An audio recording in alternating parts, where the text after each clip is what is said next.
In this video, I'm going to go over some even problems from the textbook that cover solving trig equations.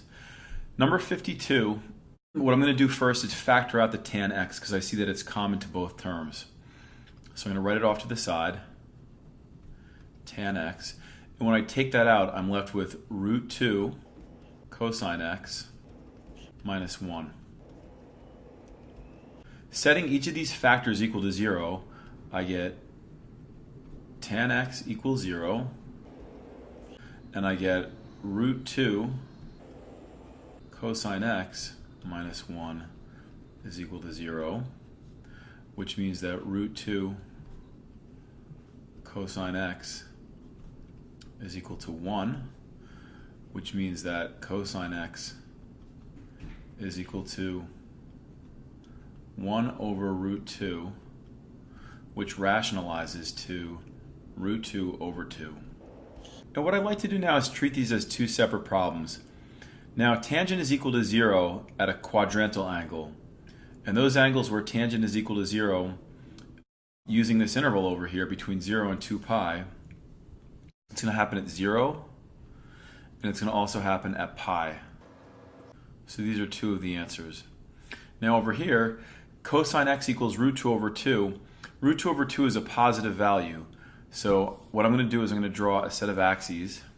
And I know that cosine is positive in the first and the fourth quadrant. And when we're dealing with a ratio of root 2 over 2, I know the reference angle is 45. So that means the first answer is 45 degrees, or pi over 4. And the second answer is 315 degrees, or 7 pi over 4. So for these problems, we're only finding those answers in this specific interval from 0 to 2 pi. We're not finding all the answers possible, just the specific ones. And these are the two sets of answers, 0, pi, pi over 4, and 7 pi over 4, that satisfy the equation. Okay, in number 54, there's a little bit of a trap. And the trap is that many students are tempted to divide both sides by sine x and just say that they cancel out and go away. But the thing is, that's not true, especially when there's a variable. So let me give you a counter example over here just to sort of illustrate the point that I'm trying to make. Let's say I had an algebra problem that said x squared equaled x. Now, we know that when we're solving an algebra problem, we're supposed to start by setting everything equal to 0. So if I did that, I get x squared minus x is equal to 0. We can factor out an x, and we're left with x minus 1. And there are therefore two answers, x equals 0 and x minus 1 equals 0, which means that x equals 1. So these two answers here are valid and they're correct. But what a lot of students want to do, they want to just take the problem, x squared equals x, and they want to divide both sides by x. And if you do that, x squared over x is just x, and anything over itself is just 1. If you do that, you only get one answer. But we know for a fact there are two answers. So if you only find one of the answers, you're only finding 50% of the answers, and the 50% is an F. So this is no good. So the general rule of thumb is, if you have an equation, you're really not supposed to divide both sides by something that contains a variable. Because if you do that, the variable is going to go away, and then you're not going to be able to solve for it anymore. So don't divide by things that have variables is the general rule of thumb here. Continuing, I'm going to move the sine x that is on the right over to the left. So I'm going to say sine of x tan squared x minus sine x is equal to 0. And now I'm going to factor out sine x because it's present in both terms. And when I take it out, I'm left with tan squared x minus 1 equals 0. Okay, now I'll set each factor equal to 0. So in the first case, I have sine x is equal to 0. And in the second case, I have tan squared x minus 1 equals 0, which means tan squared x is equal to 1. And if I take the square root of both sides, I get tan x is equal to, go ahead, write it down, plus or minus 1. It's really important that you remember the plus or minus because we're taking a square root. So I'm going to treat this as two separate problems now. Remembering that my answers are supposed to be on the interval from 0 to 2 pi. Sine is 0 at 0 and pi.